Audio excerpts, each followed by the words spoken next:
चलिए चलिए, तो हम लोग ये मीटिंग आज की स्टार्ट करते हैं। आज का जो हमारा टॉपिक रहेगा आज का जो हमारा टॉपिक रहेगा वो है ट्रैवल से रिलेटेड, कि हम स्पेशल बच्चों के साथ ट्रैवलिंग किस तरीके से कर सकते हैं। तो पहले हम आते हैं कि ऑटिज्म के बच्चों में फीचर्स हमें पता होने चाहिए। ये डिसाइड करने से पहले कि हम ट्रैवलिंग स्टार्ट करें, हमें थोड़ा सा ऑटिज्म को रिवाइज करना रहेगा। अब ऑटिज्म के बच्चों में दो क्लिनिकल फीचर के आधार पर हम पहचानते हैं ऑटिज्म के बच्चों को। पहला हमारा क्लिनिकल फीचर क्या होता है कि परसिस्टेंट डेफिसिट मिले बच्चे के सोशल कम्युनिकेशन में, सोशल इंटरेक्शन में। ठीक है ना। और कई सारे कॉन्टेक्स्ट में मिलनी चाहिए सोशल कम्युनिकेशन में फॉल्ट। ठीक है। जैसे बच्चा सोशल इमोशनल रिलेशनशिप को ना बता पाए, नॉन वर्बल कम्युनिकेशन ना कर पाए या वर्बल कम्युनिकेशन ना कर पाए, या कम्युनिकेट करना शुरू कर दे और बीच में ही रुक जाए, उसको मेंटेन ना कर पाए कम्युनिकेशन को। ठीक है ना। या जो बात हम कह रहे हैं वो उस तरीके से ना समझ के अलग अर्थों में बात को समझ ले। तो ये हमारा सोशल कम्युनिकेशन में बच्चे का गैप हो गया, कि कम्युनिकेशन गैप है बच्चे को। दूसरी चीज हमारी जो आती है वो आती है आरआरबी। आरआरबी मतलब restrictive repetitive behaviour. Restrictive repetitive behaviour में पहले नंबर पे आती है मोटर मोटर बिहेवियर की हम बात करेंगे। मोटर बिहेवियर मतलब फाइन मोटर या ग्रॉस मोटर मूवमेंट में कहीं उसको रिपीटेशन बच्चा कर रहा है। ठीक है ना। जैसे हैंड फ्लैपिंग वगैरह हम जानते हैं इसमें। टॉयज को लाइनअप में लगा देना जानते हैं बच्चा। और अगर हम स्पीच में आ जाएं, तो स्पीच में रिपीटेशन को क्या बोलते हैं हम लोग? इकोलेलिया। कि बच्चा बार बार रिपीट कर रहा है, तो ऑटिज्म के बच्चों में इकोलेलिया मिलता है, तो वो स्पीच का रिपीटेटिव बिहेवियर हो गया। ठीक है ना। मोटर रिपीटेटिव बिहेवियर टॉयज को लाइन में लगा देना हो गया, हैंड फ्लैपिंग करना हो गया। ठीक है। आंखों के आगे ऐसे करके देखना, ये सेंसरी बिहेवियर में आता है। ठीक है। दूसरे नंबर पे हमारा रिपीटेटिव बिहेवियर में आता है कि इनका रेस्ट्रिक्टेड बिहेवियर, जिसको हम बोलते हैं, रिपीटेटिव नहीं बोलेंगे, रेस्ट्रिक्टेड। रेस्ट्रिक्टेड का मतलब इंसिस्टेंस ऑन द सेमनेस या इनफ्लेक्सिबल शेड्यूल। जरा सा भी कोई चीज आप बदल देंगे तो तुरंत इनमें बिहेवियर आ जाएगा। ठीक है ना। तो इसीलिए ये सेम चीज को प्रीफर करते हैं। जो इनका शेड्यूल बना है, सारी चीजें उसी शेड्यूल से होनी चाहिए। जिस रास्ते से आ रहे हैं जा रहे हैं, उसी रास्ते से आना जाना होना चाहिए। कुछ बच्चे ऐसे भी देखे गए जो कि बहुत अच्छे अच्छे पोएम को गा लेते हैं, कुछ मंत्रों को गा लेते हैं, कुछ पूरी गीता को याद कर लेते हैं। तो ऐसे रिचुअलाइज पैटर्न भी है, लेकिन वो सिर्फ सिर्फ एक ही चीज को बार बार करते रहते हैं। इसीलिए हम वहां पर रेस्ट्रिक्टेड बिहेवियर बोल देंगे। ठीक है ना। और एक ही चीज बार बार कर रहे हैं तो रिपीटेटिव बोल देंगे। रेस्ट्रिक्टेड की बस वो उतना ही है, उतना गायत्री मंत्र सीख लिया, बस उसी को गाता रहेगा, उसी को गाता रहेगा। पेरेंट्स खुश होते रहेंगे कि देखो हमारा बच्चा इतनी छोटी उम्र में ये सीख लिया, जबकि वो सेम चीज को बार बार रिपीट कर रहा है और उससे आगे नहीं बढ़ पा रहा है, कुछ और नहीं सीख पा रहा है। ठीक है ना। ऐसे ही हाईली रेस्ट्रिक्टेड या फिक्सेटेड इंटरेस्ट होते हैं बच्चों के, किसी चीज में बहुत ज्यादा इनका वो बन जाए, अटैचमेंट हो जाए किसी खिलौने से, किसी गेम से। ठीक है ना। खाने की किसी चीज से प्री ऑक्यूपाइड हो जाते हैं ये, तो फिर वही वही चीज चाहिए होती है। फिर लास्ट में हमारा आता है इसमें चौथी चीज, sensory input. Sensory behaviour. Sensory behaviour hypo हो सकता है, हाइपर हो सकता है। तो हमें सेंसरी इन्वायरमेंट बच्चे का देखना रहता है कि ऑडिटरी है, वेस्टिबुलर है, विजुअल है, इनमें हाइपो है बच्चा या हाइपर है। लाइट के प्रति हाइपर है या हाइपो है, टच के प्रति हाइपर है या हाइपो है। अब हमने शॉर्ट में ऑटिज्म के फीचर्स देखे, अब हम जर्नी में इन फीचर्स को कैसे यूज करेंगे। इंपॉर्टेंट चीज यहाँ पे ये है कि हम जर्नी में इस चीज को कैसे करें। अब देखिए इन बच्चों में हमने देखा कि सेंसरी इनपुट अगर इनको ज्यादा मिलता है तो ये बेचैन हो जाते हैं। तेज लाइट मिल गई, भीड़ मिल गई, तो इनका बिहेवियर आ जाएगा, ये वहां पर शोरगुल करना शुरू कर देंगे या बहुत ज्यादा परेशान हो जाएंगे। तो हमें पहले नंबर पर जो काम करना है वो ये करना है कि अमाउंट ऑफ स्टिमुलेशन जो है हमें वो अपने बच्चे में कम रखना है। अमाउंट ऑफ स्टिमुलेशन कम कैसे रहेगा? जब जब भी पॉसिबल हो हमें ऐसे समय पर ट्रेवल करना है जब, ठीक है ना, जब वहाँ पब्लिक कन्वीनियंस सबसे मिनिमम हो, भीड़ सबसे कम हो। ठीक है। दूसरी चीज, हमें गोरखपुर से लखनऊ जाना है तो हमें अपनी जर्नी को सुबह में 5 बजे सुबह में स्टार्ट करना है। तो इससे क्या बेनिफिट होगा? इससे ये बेनिफिट होगा हमारा कि हमारा 11 बजे तक जर्नी कंप्लीट हो जाएगी और सुबह के 5 से पता चला 7 बजे तक बच्चा सो ही रहा है, तो बच्चे के प्रॉब्लम बिहेवियर आने के चांस कम होंगे। तीसरी चीज, भीड़ कम मिलेगी उस समय, बच्चे को बहुत ज्यादा जो है रोड पर लोड नहीं फील करना पड़ेगा, सेंसरी इनपुट हमने कम कर दिया। ठीक है। तीसरी चीज क्या है, सेंसरी इनपुट कम कर कैसे हम कर सकते हैं, जैसे हम शॉपिंग कॉम्प्लेक्स मॉल जाते हैं घूमने के लिए, तो मॉल अगर हम घूमने के लिए जा रहे हैं तो हम ऑफ पीक आवर्स में जाएंगे, या तो हम सुबह के समय जाएंगे 10 से 2 बजे के बीच में, या रात को 8 बजे के बाद जाएंगे, क्योंकि शाम को 4 बजे से रात को 8 बजे तक किसी भी मॉल में सबसे ज्यादा भीड़ है। उस समय आप लेकर जाएंगे तो बच्चा प्रॉब्लम में आएगा, आप 8 बजे के बाद जाइए। तो ऑफ पीक आवर्स का हमें यूज करना है। तीसरी इंपॉर्टेंट चीज ये है हमारी, ठीक है ना। तो चाहे हम खाने पीने पर जाएं डिनर पर, चाहे हम जो है शॉपिंग के लिए जाएं, मतलब खाने के लिए चाहे दिन में जाएं या रात में जाएं, ये डिसाइड करते समय हमें ऑफ पीक आवर्स को प्रीफरेंस देनी है।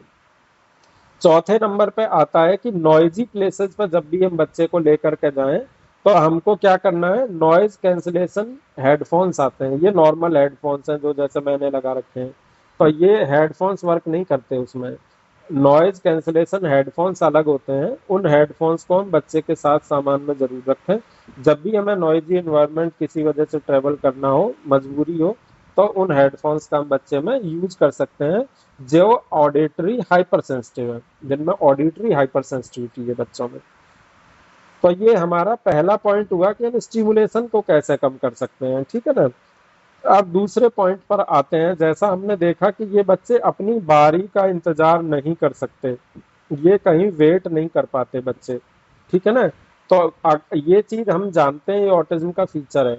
तो अब हमें क्या चीज ध्यान रखना है, हमें डिले को अवॉइड करना है।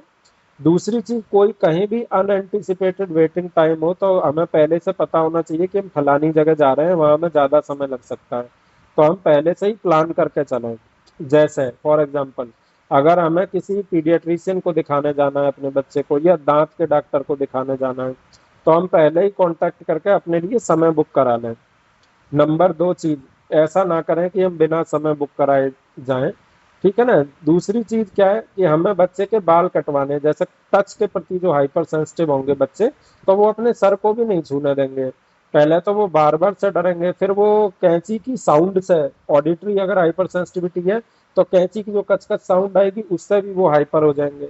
फिर बालों में, बाल जब कटाएंगे तो टच होगा, है ना, जो बार्बर है उसका हैंड टच होगा और कैंची भी टच होगी, तो बच्चे जो टच के प्रति हाइपर है तो वो बार्बर के पास जाना नहीं चाहेंगे। तो आप क्या कर सकते हैं ऐसी कंडीशन में, और वो भीड़ से भी बचना चाहते हैं ये वाले बच्चे, तो आप बार्बर को पहले बुक कर लें कि भाई सबसे पहले आपको आज सुबह में हमारे ही बच्चे के बाल काटने हैं, उस समय खाली होगा, या सबसे एंड में इवनिंग में जब सब कोई नहीं होगा आपकी दुकान पर, तब हम आएंगे, तब हमारे बच्चे के बाल काटने, और हमारे बच्चे को वेट नहीं करने देना है ज्यादा। तो इस तरीके से हम बच्चे को यूज टू रूटीन्स में कर सकते हैं कि हमने उनका डिले अवॉइड कर दिया, ठीक है ना।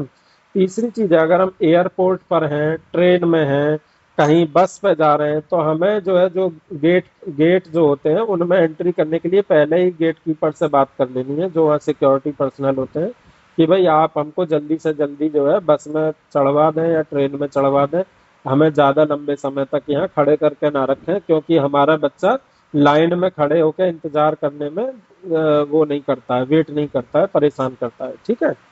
तो एक ये चीज हम पहले बात करके रूल सॉर्ट आउट कर सकते हैं। अम्यूजमेंट पार्क में हम जैसे जाते हैं, जैसे डिज्नी वगैरह पार्क में, तो उनमें स्पेशल चिल्ड्रन के लिए या डिसेबल्ड बच्चों या बड़ों के लिए हेल्पिंग या असिस्टेंस होती है, तो वहाँ हम उनकी हेल्प जरूर हमें लेनी चाहिए ऐसी जगह पर।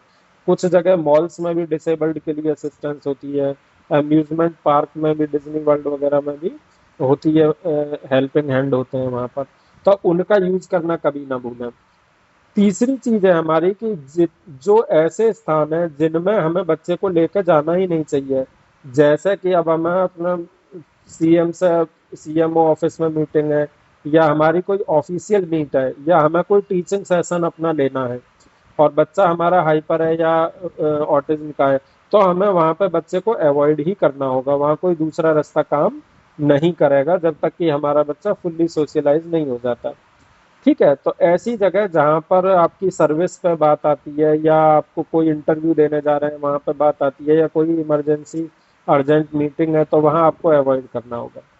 तो ये हमारा 8वां इम्पोर्टेंट पॉइंट हुआ। 9वां पॉइंट है हमारा कि हमें जो चूज करना है वो रेस्टोरेंट जैसे हम चूज करते हैं खाने के लिए जाते हैं डाइनिंग के लिए, तो हमें फैमिली रेस्टोरेंट चूज करना है या चेन रेस्टोरेंट होते हैं। ये रेस्टोरेंट क्या होते हैं, इनमें एक तो स्पेस ज़्यादा होता है और दूसरा इनमें जो ट्रेनिंग दी जाती है जो वहाँ पे बहरे होते हैं उनको जो ट्रेनिंग दी जाती है वो ये होती है वेटर्स की कि आप जो है बच्चे अगर थोड़ा बहुत बदमाशी करते हैं, खेलते कूदते परेशान करते हैं तो आप उन्हें टोकिए नहीं, उन्हें परेशान मत करिए, उन्हें खेलने दीजिए।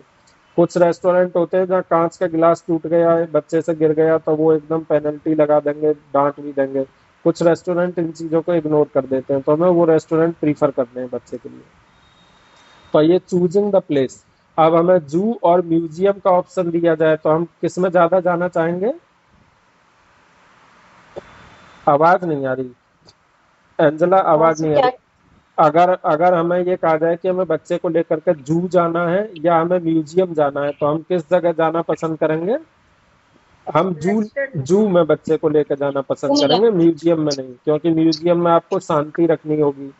ठीक है ना, जू रखना में होगा। बच्चा इंटरटेन कर सकता है, जू में बच्चा इंटरटेन कर सकता है, इसीलिए हमें जू को प्रेफरेंस देनी है। बच्चा जू में ज्यादा कंफर्टेबल महसूस करेगा।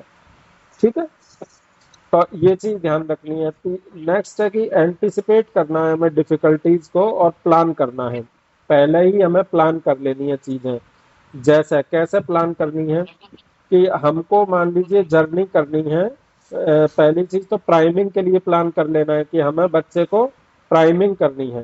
ठीक है ना, प्राइमिंग करेंगे हम बच्चे को, पहले ही सारी चीजों के बारे में बताएंगे बच्चे को कि आपको जो है हम यहाँ पर लेकर जा रहे हैं, इस समय लेकर के जाएंगे और इस गाड़ी में आपको बिठाएंगे। तो ऐसे बच्चे को ये दिमाग में हमें पूरा सिनेरियो जो आगे होने वाला है उसको बच्चे के दिमाग में फीड कर देना है। ठीक है, तो ये होती है प्लानिंग। प्लानिंग से क्या कम हो जाते हैं, टेंट्रम कम हो जाते हैं बच्चे में, बच्चा बहुत ज्यादा परेशान नहीं करेगा अगर आप लेकर चले गए तो। फिर नेक्स्ट पॉइंट आता है लॉन्ग ट्रिप को प्लान करना। लॉन्ग ट्रिप को प्लान करने में आपको क्या चीज ध्यान रखनी है, कब आप वहां पे पहुंचेंगे, यानी आपका जो टाइम है फ्लाइट से, मान लीजिए आप लद्दाख का टूर बना लिया और रात में 1 बजे आप पहुंच रहे हैं और वहां पे एकदम -10 डिग्री टेम्परेचर है, तो आप बच्चा आपका बहुत ज्यादा परेशान कर देगा, आपको खुद भी आप लोग परेशान हो जाएंगे। तो किस समय हम पहुंच रहे हैं ये देखना है, वहां का मौसम क्या है ये देखना है। तीसरी चीज क्या है कि अचानक अगर बच्चा बीमार हो जाता है तो वहां पे हमारे पास कितनी फैसिलिटी अवेलेबल है, ये चीज हमको देखनी है। ठीक है ना, तो ये सारी चीज हमको देखनी होंगी कि प्लानिंग हमारी किस तरीके से, फ्लाइट में पहुंचने पर हमें ये चीज चेक करनी रहेगी कि बच्चा हमारा जो है किस तरीके से जो है डील कर पाएगा वहाँ। मान लीजिए उसको कोई बीमारी हो जाती है, अचानक से उसको कोई परेशानी, हमें लौटना पड़ जाए तो हमारा क्या प्लान रहेगा, क्या हम लौट भी पाएंगे या नहीं लौट पाएंगे उस कंडीशन में। ठीक है, तो हमें जर्नी का पूरा प्लान हमेशा पहले से बना के रखना होगा। पहुंचने का समय हमें पता होना चाहिए, पहुंचने पर कोई दिक्कत आई तो हम किस डॉक्टर को वहां दिखाएंगे, या क्या कई जगह ऐसी होती है जहाँ पर डॉक्टर की सुविधा ही नहीं होती और हम बच्चे को लेकर पहुंच जाते हैं, तो ये सारी चीजें हमें अवॉइड करनी होती है। सेकंड 10वीं इंपॉर्टेंट चीज ये है कि जैसे हम एयरपोर्ट पर गए, सबसे ज्यादा लोगों के साथ जो प्रॉब्लम होती है ऑटिज्म वाले पेरेंट्स के साथ, वो एयरपोर्ट पर ही देखी गई है, क्योंकि वहां पर बहुत ज्यादा ना सिक्योरिटी चेक बहुत ज्यादा होता है और हर बैग भी वो चेक कर सकते हैं, आपसे 5 सवाल भी वो पूछ सकते हैं और कई जगह चेकिंग प्लेटफॉर्म होते हैं उनके। तो ऐसी कंडीशन में आपको क्या करना है, और वहीं पर पेरेंट्स के सबसे ज्यादा झगड़े हो जाते हैं सिक्योरिटी पर्सनल के साथ, जबकि इसमें सिक्योरिटी पर्सनल की गलती नहीं होती है, उसको नहीं पता कि आप डिसेबल्ड बच्चे के साथ हैं। तो आपको वहां तुरंत बता देना है कि हमारा बच्चा स्पेशल चाइल्ड है, बच्चे को कुछ ऐसी ऐसी परेशानियां हैं, तो आप कृपया करके कोऑपरेट करें हमारे साथ, अगर बच्चा ये चीजें करता है तो आप कृपया करके बुरा ना माने। क्योंकि वो क्या होता है ना, संदिग्ध दृष्टि से देखने लगते हैं, वो सस्पेक्ट वाली उनका विजन हो जाता है, संदिग्ध वाला विजन उनका हो जाता है बच्चे को देखने का। तो इसीलिए हमें ये चीज अवॉइड करनी है। तो हमें पहले ही सिक्योरिटी पर्सनल को ये चीज बता देनी है ताकि हमारा कोई वर्बल या नॉन वर्बल उनसे कम्युनिकेशन गड़बड़ ना हो। ठीक है, तो इसमें शाई फील नहीं करना होता है। बहुत सारे पेरेंट्स क्या सोचते हैं कि हम छुपा लें बात को, जितना छुप जाए उतना अच्छा है। भाई आप छुपा तो लेंगे, लेकिन वहां उनसे छुपाने से क्या फायदा है? वो सिक्योरिटी पर्सनल आपके सोशल उसके तो है नहीं कि आपके घर के हैं, नियर बाई के। और वैसे भी साइनेस इसमें नहीं होनी चाहिए। अगर बच्चे ने प्रॉब्लम कर दी तो आपका छुपाने पर वो चीज भारी पड़ जाएगी। ठीक है ना? तो कई बार लोगों की फ्लाइट्स भी इस चक्कर में छूटने के चांसेस होते हैं। तो इस चीज का ध्यान रखना है। ठीक है। 10वीं चीज है कि जब भी आप बच्चे को ट्रेवल पे कहीं घुमाने लेके जा रहे हैं, तो बच्चे के फेवरेट बुक्स, टॉयज, पेंसिल्स, उससे रिलेटेड लाइट्स, उसका बैग, वो सारी चीजें उसके साथ लेकर के चलनी है जिसमें आप बच्चे को इंगेज कर सकें। ठीक है ना? तो बच्चे को क्योंकि इंगेज करना बहुत ज्यादा जरूरी है। 11वां पॉइंट है हमारा कि अगर मदर बच्चे को लेकर जा रही है तो कभी भी अकेले ना लेकर के जाए बच्चे को। लॉन्ग जर्नी में मदर को, स्पेशल चिल्ड्रन को कभी भी अकेले लेकर के नहीं जाना है।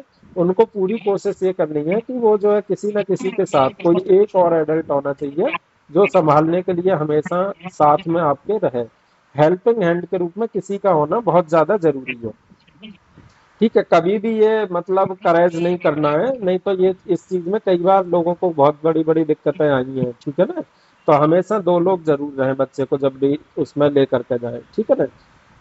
तीसरे चीज पे अब हम आते हैं अगले चीज पे कि जब भी हम किसी नई जगह जाते हैं बच्चे को लेकर के, तो हमको अपना शेड्यूल वैसे ही रखना है जैसा घर में शेड्यूल होता है। मतलब हमें सोने का, उठने का, जागने का और बच्चे को तैयार करने का शेड्यूल एकदम फिक्स पैटर्न में होना चाहिए। हमारा मॉर्निंग शेड्यूल वही जो हमारा घर में शेड्यूल था, वही हमारा शेड्यूल होना चाहिए बाहर भी। अगर हम शेड्यूल को बच्चे के चेंज करेंगे, तो जैसा कि आप जानते हैं इनमें क्या प्रॉब्लम होती है, रेस्ट्रिक्टेड बिहेवियर। ठीक है ना? ऑटिज्म में अभी हमने शुरुआत में देखा कि इनके क्या फीचर होते हैं। तो उन फीचर्स में हमने देखा था कि इनके जो है रेस्ट्रिक्टेड बिहेवियर होते हैं। तो रेस्ट्रिक्टेड बिहेवियर में अगर आपने उसका वो चेंज कर रखा है, शेड्यूल चेंज, तो बिहेवियर आ जाएगा बच्चे का। तो आपको शेड्यूल कोशिश करनी है घर के जैसा ही शेड्यूल बाहर भी आप बच्चे को फील कराएं, और इन्वायरमेंट भी घर के जैसा ही फील कराएं। जैसे उसी समय पर सोने के लिए लेके जाएं। दोपहर में बच्चा अगर आपका सोता है तो उसी समय पर सुलाएं। खिलाने का, खाना खिलाने का समय भी सेम रखें बच्चे का। और उसकी जैसे अगर आदत डली हुई है कि वो आधा घंटे रोज पढ़ता है, तो वो भी आपको जर्नी में भी यही काम करना है कि उसकी बुक कॉपी निकाल के दे दीजिए, भले ही वो आधा घंटे नहीं 20 मिनट ही पढ़े। उसका रूटीन बना हुआ होना चाहिए। वो रूटीन अक्सर हम लोग क्या करते हैं, बच्चे को जब भी दूसरी जगह लेकर के जाते हैं तो हम अपनी चीजों को वरीयता बहुत ज्यादा दे देते हैं और बच्चे को वरीयता कर देते हैं जीरो। उसके पूरे शेड्यूल को हम कर देते हैं किल, और वहीं से बच्चे में प्रॉब्लम बिहेवियर इंक्रीज हो जाती है, उनकी समस्याएं अंदर अंदर बढ़नी शुरू हो जाती हैं। ऐसा आप एक दिन भी कर देंगे तो उतने में ही बच्चे को काफी नुकसान हो जाएगा और आपकी जर्नी को बच्चा बेकार कर सकता है। ठीक है? तो बच्चे के फेमिलियर आइटम्स जो जो हैं वो बच्चे के साथ आपको हमेशा ले करके ही जाने हैं। उसके टॉय, उसके बेड कवर, उसके पिलो कवर, उसका वीडियो गेम, हालांकि वीडियो गेम अब नहीं कहा जाता, पहले कहते थे। तो ऑडियो ऑडियो गेम बच्चे का हो या ऑडियो हो, कोई गाना कुछ भजन कुछ सुनता हो, वो आप लेकर के जा सकते हैं। लास्ट चीज इसमें आती है ट्रैवलिंग के समय ऑटिज्म वाले बच्चों में, जब भी हम इन स्पेशल बच्चों में जर्नी करते हैं तो इसमें हम जो काम सबसे कम करते हैं, प्रिपरेशन। हम सामान लगाने की प्रिपरेशन तो बहुत अच्छे से कर लेते हैं, ठीक है ना? लेकिन सबसे जो कम काम हम करते हैं, जिसको हम भूल जाते हैं, इवन जो बच्चे थेरेपी ले रहे होते हैं उनके पेरेंट्स भी इस चीज को भूल जाते हैं, और वो है हमारा पॉजिटिव रीइंफोर्समेंट। ठीक है ना? पॉजिटिव रीइंफोर्समेंट क्या है? बच्चे ने कोई भी काम अच्छा किया, बच्चे ने एक भी स्टेप अच्छा किया जो आप एक्सपेक्ट कर रहे थे उसके अकॉर्डिंग किया, उसने वहां के एनवायरनमेंट के अकॉर्डिंग प्रॉब्लम नहीं की, तो हम उसको ना तो वर्बल प्रेज देते हैं, ना हम उसको हाई फाई देते हैं, ना हम उसको खाने के लिए कुछ देते हैं। जबकि घर पे हम वो सारी चीजें कर रहे थे, थेरेपी रूम में हम वो सारी चीजें कर रहे थे कि बच्चा जैसे ही हमारे अकॉर्डिंग अच्छा बिहेव कर रहा था, हम उसको वर्बली प्रेज कर रहे थे, प्रशंसा कर रहे थे, उसकी हाई फाई दे रहे थे, उसको कोई टॉय दे रहे थे, उसको कुछ खाने का आइटम टेंजिबल दे रहे थे। ये काम हम जैसे ही जर्नी करते हैं बंद कर देते हैं, भूल जाते हैं, सोचते हैं कि ये चीज तो थेरेपी रूम और घर की थी, अब इनको बाहर क्यों करें। यही नहीं करना है। या क्या सोचते हैं कि कोई दूसरा देखेगा, अरे मम्मी तो हाईफाई कर रही है, तो साइनेस महसूस करते हैं। ये चीज हमें नहीं करनी है, क्योंकि इससे हमारे बच्चे का अच्छा बिहेवियर लगातार बना हुआ है। तो पहली चीज प्लानिंग, दूसरी चीज हमारी जो है पॉजिटिव रीइंफोर्समेंट, ठीक है ना, और तीसरी चीज पे आता है प्रिपरेशन जो आपने की। तो ये 3 P हमारे किसी भी बच्चे की जर्नी में बहुत अच्छे से प्रिपेयर्ड होने चाहिए। अगर ये 3 P हमारे प्रिपेयर नहीं होते हैं तो दिक्कत होती है। अब कुछ एग्जाम्पल हम लेकर चलते हैं। जैसे कुछ बच्चे होते हैं ऑटिज्म के या स्पेशल बच्चे जो हैंड फ्लैपिंग बहुत ज्यादा करते हैं, हैंड फ्लैपिंग करते रहते हैं। तो आप जानते हैं बच्चा हैंड फ्लैपिंग ज्यादा कर रहा है, तो आपको करना क्या है, आपको जर्नी में 2 नॉन ब्रेकेबल आइटम, प्लास्टिक के 2 आइटम ऐसे जो टूटे नहीं गिरने पर, वो बच्चे के दोनों हाथ में दे देने हैं। और यहाँ हमें किस चीज पे काम करना है, responsibility working framework. Responsibility working framework क्या होता है, जैसे हमको कोई काम दिया जाए तो हम ये सोचते हैं कि हम भाई इसको पूरी ईमानदारी से करें, मेहनत से करें, जितना अपना दिमाग ऊर्जा लगा सकते हैं उतनी लगाएं। ऐसे ही बच्चे भी सोचते हैं, लेकिन हम बच्चे की इस चीज को जगा नहीं पाते। हम बच्चे की इस चीज को समझते हैं अभी तो बुद्धू है, छोटा है, ये क्या जानता होगा ये सब चीजें, रेस्पॉन्सिबिलिटी वर्किंग। जबकि सच्चाई ये है कि बच्चा हम लोगों से ज्यादा रेस्पॉन्सिबिलिटी वर्किंग करता है। तो हमें बच्चे की रेस्पॉन्सिबिलिटी वर्किंग पर ध्यान देना है, उसके दिमाग में ये चीज डालनी है कि बेटा ये दोनों चीज टूटनी नहीं चाहिए, गिरनी नहीं चाहिए, ये जिम्मेवारी हम आपको दे रहे हैं, ये जिम्मेवारी आपके पापा को दे रहे हैं, ये बैग पकड़ने की जिम्मेवारी हमारी है। आपने हाथ में 2 आइटम दे दिया, वो हैंड फ्लैपिंग कहाँ से कर पाएगा, रुक गई। ठीक है, अदरवाइज अगर हाथ खाली होते, आप भर के चल रहे होते, तो वो हैंड फ्लैपिंग करते हुए जा रहा होता पूरे रास्ते। ठीक है। दूसरा एग्जाम्पल हम लेकर चलते हैं, जो एडीएचडी के बच्चे हैं, हमारे हाइपर एक्टिविटी वाले बच्चे, वो भागते बहुत तेज हैं, ठीक है ना। तो हमको क्या करना है, उनका स्कूल का बैग साथ लेकर के जाना है, उसमें उसके कपड़े भी लगा देने हैं, टॉय भी लगा देने हैं, सारे खिलौने भर देने हैं, ताकि जैसे हम थेरेपी रूम में क्या करते हैं, हैवी बैग से बच्चे को लोड करते हैं, ठीक है ना। अब उतना हैवी बैग जो हम थेरेपी रूम में यूज करते हैं उसको हम घर पे यूज नहीं कर सकते, और सॉरी जर्नी में बच्चे पे यूज नहीं कर सकते। तो उससे आधे वजन का बैग, ठीक है, जैसे 10 किलो का बच्चा है तो एटलीस्ट 3 किलो का, 2.5 किलो का या 2 किलो का बैग हम बच्चे के कंधे पर टांग दें, 1.5 से 2 किलो का। तो वो बच्चे को और रेस्पॉन्सिबिलिटी दे दें कि ये बैग गिरना नहीं चाहिए। तो इससे क्या होगा, जो इधर उधर दौड़ लगा रहा था ना बच्चा, वो दौड़ बंद हो जाएगी उसकी।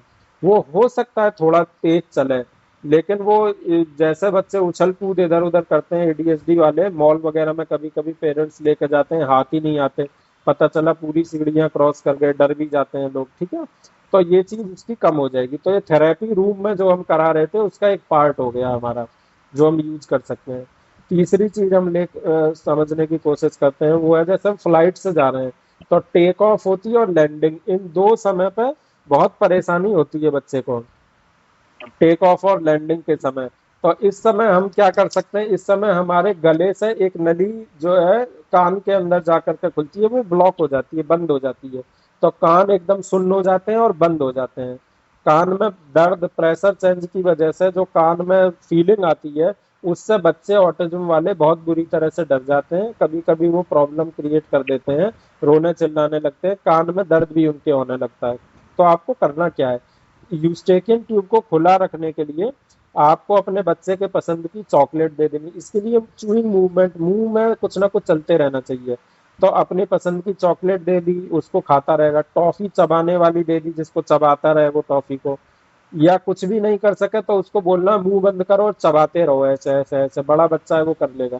तो अगर मुंह बंद करके आप चूइंग मूवमेंट करते रहेंगे खाली भी, जुगाली जिसको बोलते हैं हम लोग, तो उससे यूस्टेकियन ट्यूब हमारी खुली रहती है, प्रेशर डिफरेंस सही बना रहता है। छोटे बच्चे, वैसे तो हम लोग बोतल का दूध बिल्कुल भी रिकमेंड नहीं करते, यहाँ भी हम रिकमेंड दूध नहीं कर रहे हैं, फिर भी हम देखते हैं बहुत सारे पेरेंट्स बोतल का दूध पिलाते हैं। तो उस समय पे आप बोतल का अगर दूध पिला रहे हैं तो स्टेरलाइज बोतल से आप उस समय पे दूध पिलाइए, टेक ऑफ और लैंडिंग के समय। तो दूध चुई जो सकिंग मूवमेंट होगी, उससे बच्चे की यूस्टेकियन ट्यूब खुली होगी। तो इस समय आप इस चीज का भी यूज कर सकते हैं। पांचवी चीज है जो जैसे जिन बच्चों के नवजात बच्चे हैं, 6 महीने से कम के बच्चे हैं, जिन मदर्स के, तो उनको क्या करना चाहिए जर्नी में अपने बच्चे को, ये बस जर्नी की बात नहीं कर रहे हैं कि एकदम खटारा रोड है और उस पर आप जर्नी में करें, ये हम फ्लाइट की बात कर रहे हैं। तो वहां पर बच्चा जो है, माँ जो है बच्चे को दूध पिला सकती है टेक ऑफ और लैंडिंग के समय। तो जब बच्चा मदर से ब्रेस्ट मिल्क पिएगा तो उसकी मूवमेंट होगी, बहुत प्रेशर जनरेट होगा मुंह के अंदर, तो यूस्टेकियन ट्यूब बच्चे की खुली रहेगी, तो उसको कान में दर्द नहीं होगा कभी। लेकिन यह सावधानी बरतनी जरूरी है, ये चीज भी ध्यान रखना है कि एस्पिरेट ना करा दें आप बच्चे को, ठीक है ना, झटका ना लग जाए, आपकी पोजीशन प्रॉपर होनी चाहिए बच्चे की, और आपकी स्टिफनेस होनी चाहिए बॉडी में, मतलब ऐसे लूज बॉडी नहीं होनी चाहिए कि थोड़ा झटका आया और बच्चा बुरी तरह से हिल जाए। तो ये सारे प्रिकॉशन बरतते हुए आप ये चीज करा सकते हैं। बड़े बच्चों में आप और क्या करा सकते हैं, जो बच्चे ऑटिज्म के कमांड फॉलो करते हैं, आप गुब्बारे छोटे छोटे 3-4 रख लीजिए कलर्ड, और बच्चे को गुब्बारा फुलाने के लिए बोल दीजिए। जैसे ही फ्लाइट टेक ऑफ हो, लैंडिंग हो, बोलिए गुब्बारा फुलाना शुरू कर दो। तो जब बच्चा गुब्बारा फुलाना शुरू कर देगा तो फिर उसके कान का प्रेशर अपने आप खुल जाएगा, कान अपने आप खुलता है, आपने भी महसूस किया होगा, जब भी गुब्बारा जोर से फुला देते हैं कान में हमें महसूस होता है, तो वो प्रेशर डिफरेंस को करेक्ट कर देगा, ठीक है। तो ये बहुत सारी चीज हमने काम के लिए सीखी, इन वाले बच्चों में यूज करने के लिए सीखी फ्लाइट में टेक ऑफ और लैंडिंग के समय। और बेस्ट मेथड क्या है इसका, बेस्ट मेथड है यूस्टेकियन ट्यूब को खोलने का, वाल्सेल्वा मैनेवियर। वाल्सेल्वा क्या होता है, नाक बंद और मुंह फुलाना, एकदम से छोड़ देना है, नाक बंद की, मुंह फुलाया और एकदम से दोनों को छोड़ा, जैसे मैं कर रहा हूं। तो नाक बंद की, मुंह बहुत जोर से फुलाइए, अभी करिए आप, इसी समय करिए, देखिए कैसा महसूस होता है, करके देखिए। नाक बंद कीजिए अपनी और मुंह फुलाइए और छोड़ दीजिए एकदम से, तो आपके कान में देखिए कितना प्रेशर महसूस होगा। तो ये वाल्सेल्वा मैनेवियर कहलाता है। आप वो बच्चे जो कमांड फॉलो करते हैं उनसे ये करा सकते हैं, ठीक है, यानी 4 साल से ऊपर के बच्चों में आप ये चीज करा सकते हैं। अब हम आते हैं सेंसरी इश्यूज पे। जो सेंसरी इश्यूज वाले बच्चे हैं उनमें चूइंग से रिलेटेड इश्यूज बच्चों में बहुत होते हैं, तो आपको क्या करना है, क्रंची फूड आइटम लेकर जाना है, सेब लेकर के जाना है, पपीता लेकर के जाना है, दाल के पापड़ लेकर के जाना है, दाल चावल के बने हुए चिप्स लेकर के जाना है, ठीक, जिनमें सेंसरी इश्यूज है चूइंग वाले। पांचवा है, ट्रेन में अगर आप जर्नी कर रहे हैं तो जितने पिलो आपको मिलते हैं एसी के बॉक्स में, एसी डिब्बे में, उनको हैंडल के कॉर्नर पर लगा दीजिए जहां जहां बच्चा सर को चोट लगा सकता है। तो ये एक सेफ्टी मेजर की तरह आप यूज कर सकते हैं कि अपना तकिया लगाने की बजाय उन तकियों को बच्चे की सेफ्टी मेजर्स के रूप में आप यूज करें। नेक्स्ट पॉइंट क्या है, वॉशरूम में अगर हम चाहें एरोप्लेन के वॉशरूम में जाएं या इधर ट्रेन के, खुद जाकर के पहले चेक कर लेना है, गंदगी के प्रति बच्चे बहुत सेंसिटिव होते हैं, बच्चे को अपने साथ बाद में लेकर के जाएं, ठीक है। सातवीं चीज क्या है, परफ्यूम या सेंट छिड़कने के लिए ट्रेन में अक्सर लोग आते हैं, वेंडर को पहले ही मना कर दें ताकि दूसरे पैसेंजर इस बात का बुरा ना माने, क्योंकि ये बच्चे परफ्यूम के प्रति हाईली सेंसिटिव होते हैं, कुछ बच्चे जो सेंसिटिव, उनकी बात हम कर रहे हैं। एसी की सेटिंग के लिए भी आप एडवांस में वेंडर से बात कर सकते हैं, क्योंकि कई बार ये एसी 14 या 16 पॉइंट पे चला देते हैं जो कि बहुत चिल्ड होता है, तो आप पहले ही बोल देंगे अलग जा करके। नेक्स्ट पॉइंट है टो वॉकिंग, जो बच्चे कर रहे हैं तो उनमें ट्रैवलिंग के दौरान जो है ना, आप एक्यूपंक्चर वाले जो जूते होते हैं, लाइट हल्के जूते जिनमें दाने निकले होते हैं, उनको यूज करिए टो वॉकिंग वाले बच्चे में। तो ये ट्राई करने से पहले आपको एक चीज ध्यान रखनी है कि ऐसा ना हो कि आप जर्नी में तो यूज करें टो वॉकिंग के लिए और घर पे कभी यूज ना किए हो, तो प्रॉब्लम बढ़ जाएगी बच्चे की। मतलब एक्यूपंक्चर वाले जूते जिनमें छोटे छोटे दाने निकले होते हैं, तो वॉकिंग वाले बच्चों में हमें जर्नी में यूज करने हैं, लेकिन कब, जब हम पहले भी उनको यूज कर चुके हो और एकदम नया आइटम दे दिया वो पैर में चुभ रहा है, तो बच्चा टो वॉकिंग तो उसकी कम होगी नहीं और प्रॉब्लम क्रिएट कर देगा आपके सामने, तो वो पहले से यूज किए जाने चाहिए। जिन बच्चों में फिजेटिंग की दिक्कत होती है बहुत ज्यादा, तो हम फिजेट टॉय आते हैं दबाने वाले, जो टॉय हमने देखे हैं अक्सर मिल जाते हैं अमेजोन वगैरह पे, तो फिजेट टॉय को हम परचेज कर लें और फिजेट टॉय को दे दें बच्चे को फिजेटिंग की दिक्कत के लिए, ये आप साथ में रख सकते हैं, हल्के से टॉय होते हैं, जगह भी नहीं लेते वो। फिर कुछ बच्चों में ड्राइंग या पेंटिंग की हैबिट होती है, वो डेली ड्राइंग करना चाहते हैं, डेली पेंटिंग करना चाहते हैं, तो उनके कॉपी पेंसिल कलर को आप जरूर निश्चित रूप से रख लें। और कई पेरेंट्स जो है बच्चों के लिए नए कपड़े खरीद लेते हैं, जबकि करना ये चाहिए कि आपको पुराने कपड़ों में ही बच्चे को जर्नी करानी चाहिए, क्योंकि नए कपड़े से कभी कभी बच्चे को प्रॉब्लम हो जाती है, कलर्स है, टेक्सचर्स है, क्लॉथ के कंफर्ट जोन्स है, इन सब चीजों से बच्चे कई बार डिस्टर्ब हो जाते हैं, इसीलिए हमेशा धुले हुए साफ पुराने कपड़े ही यूज करें जर्नी में इन बच्चों के साथ। एकदम न्यू ब्रांडेड कपड़े लेकर के जो एक भी बार नहीं पहना है उनका यूज ना करें, ठीक है ना। तो इस तरीके से हमने जो है यहाँ पे ये देखने और समझने की कोशिश की है बहुत सारे पॉइंट्स में कि हम इन सेंसरी इश्यूज वाले बच्चों में क्या क्या चीजों का ध्यान रखेंगे जर्नी करते समय। तो एक्चुअली ये जो जर्नी करने वाले पॉइंट्स हमने डिस्कस किए हैं ये केवल इन बच्चों के लिए नहीं है, ये किसी भी नॉर्मल बच्चे पे भी लागू होते हैं। ये सारे के सारे पॉइंट्स हमें जो है बाकी नॉर्मल जो बच्चे हैं उनमें भी हमें इन्हीं पॉइंट्स का ध्यान रखना है। तो हमारे की पॉइंट जो इसमें निकल करके आते हैं वो आते हैं, पहला नंबर प्राइमिंग करना, दूसरा प्लानिंग करना, तीसरा पॉजिटिव रीइंफोर्समेंट करना। ये तीन प्रिंसिपल जर्नी के हमें कभी भी नहीं भूलने चाहिए, ठीक है ना। तो प्लानिंग में आप जान ही गए कि प्लान जब आप कर रहे हैं तो रात में 1 बजे आप नहीं पहुंचने चाहिए उस जगह पे कि बच्चे का ना इधर का शेड्यूल बचे ना नेक्स्ट डे का शेड्यूल भी खराब हो। दूसरी चीज प्राइमिंग में हमें बच्चे को एटलीस्ट 7 डेज बिफोर डिस्कस करना शुरू कर देना चाहिए बच्चे के साथ कि हम यहाँ पे जर्नी लखनऊ हमको जाना है, कार से हम जाएंगे, रास्ते में हम ये चीज खाएंगे, रास्ते में हम यहाँ पर रुकेंगे, यहाँ पे हम ब्रेकफास्ट खाएंगे, ये हम कपड़े पहन के जाएंगे, वहां पहुंच के हमें शादी अटेंड करनी है, वहां म्यूजिक सुनेंगे, डांस करेंगे, उसके बाद हम खाना खा के आए। तो उसको पूरी प्लानिंग उसके दिमाग में अगर आप पहले से डाले रहेंगे बच्चे के, नॉर्मल बच्चों की भी हम ये बात कर रहे हैं, तो वो बच्चे कभी भी आपके साथ जर्नी को बहुत कंफर्टेबल हो जाएगी, प्रॉब्लम क्रिएट नहीं करेंगे बच्चे। तो ये सारी चीजों को हमें ध्यान रखना है। पॉजिटिव रीइंफोर्समेंट को हमें कभी भी नहीं भूलना है। पॉजिटिव रीइंफोर्समेंट को हमें हर समय यूज करना है बच्चे को, पनिशमेंट प्रोसीजर का यूज हमें जर्नी में नहीं करना है। पॉजिटिव रीइंफोर्समेंट हमें बच्चे में हमेशा यूज करते रहना है। कोई भी पॉजिटिव एटीट्यूड बच्चा करता है, एक भी चीज उस दिशा में आगे बढ़ाता है बच्चा जो कि जरूरी है उसके लिए उस समय करना, जिससे हमारी प्रॉब्लम भी डिक्रीज होंगी, तो हम तुरंत उसको कुछ दे करके प्रेज, वर्बल प्रेज एटलीस्ट कुछ भी नहीं हो तो जरूर करेंगे। तो इस तरह से हमने जो है जर्नी के काफी सारे पॉइंट देखे। तो हमने देखा कि रिपीटेटिव बिहेवियर्स अगर बच्चे हैं तो हमें क्या क्या करना है, रेस्ट्रिक्टेड बिहेवियर्स हैं बच्चों में तो हमें क्या क्या स्ट्रेटजी अपनानी है, सेंसरी इश्यूज है बच्चों में तो हमको क्या क्या स्ट्रेटजीज अपनानी है, ठीक है ना।